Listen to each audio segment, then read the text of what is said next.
You were a teacher at UA and a pro hero. You knew a lot of the classes but one, the one class that has been in the most trouble this year, Class 1A.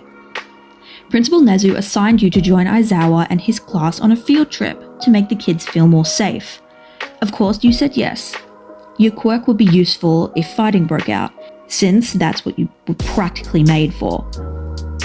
You kind of have super strength, being able to pick up grown men, rip concrete off the ground with your bare hands, and you were known as the strength hero, Yin.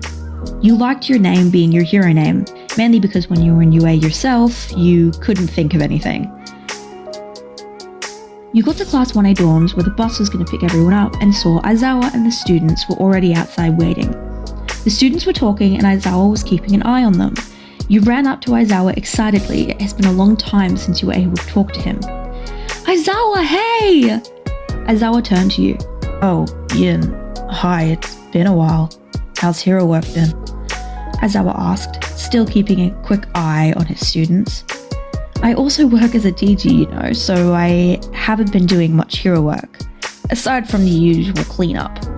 You pouted at the thought that people only called you so you could clean up the rubble with your quirk. Aizawa put his full attention on you at this point, which was not a good idea because all you heard was a scream. Ah, I'm sorry!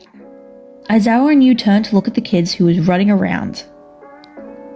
Two were chasing each other, although one looked like they were trying to stop the other. Aizawa sighed and was about to use his quirk when you lifted your leg and slammed it down onto the ground, making it shake. People running immediately stopped and looked at you, as did Aizawa. I think that's enough, you said, glaring at the kids that caused all this trouble. Huh? Who the hell are you? The ash blonde that was chasing the poor boy asked, with a snarl. They're the other hero that's going to be accompanying us, Hero Yin. The green-haired boy, the one that was getting chased, his eyes lit up and ran to you. The strength hero? He asked.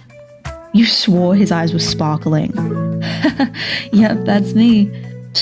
Strength hero? You ain't any stronger than me, the ash blonde replied. You looked at him, then pointed to the ground. Oh? You replied back when Aizawa called everyone's attention. The bus was here. The students, not so organized, got on the bus, while one of them was yelling for everyone to get in their assigned seats. No one listened, and you laughed at this. You and Aizawa got onto the bus, sitting in the front, next to each other. As the driver went off, he gave you a look after an hour. You immediately felt uneasy. Your instincts have never proved you wrong before, so you looked up a map of where you were meant to be. It was not where you were. You stood up. Aizawa and the kids that were still awake looked confused as you walked up to the driver, grabbing him by the back of the neck, making him wince in pain. Aizawa caught on to your suspicion and stood up too. What's going on? A girl with brown hair asked, confused, waking a few people around her up, and everyone was looking at you. You didn't say a word. You didn't even look at the driver. You just held his neck, knowing he knew you could kill him with a single moment. He slowly stopped the bus. Yin? Aizawa asked. He's not taking us where we need to go, you replied, still holding on to the driver, who now has his arms up. Aizawa looked around, a hint of annoyance and anger settling in his face. It's not even their day and you're making these kids worry for their safety, you said, opening the doors to the bus. I've heard the shit they've had to go through. Picking the man up, still by the back of his neck, making him grab your arms as you turn him to face you. And nothing like that is happening on my watch. You gave the man one last glare as you threw him out of the bus, him crashing onto the ground, and you shut the door looking at Aizawa, who was already in the driver's seat and starting the bus. Cool! You heard a voice as you looked at the students. A redhead boy stood up smiling a toothy grin. You smiled back and told him to sit down. He obliged as you went on your way. The right way. After 2 more hours, you got to the campsite, getting all the kids out, and you and Aizawa seemed to realize at the same time you now had a bus there the whole week, because no one could bring it back, which would worry Nezu.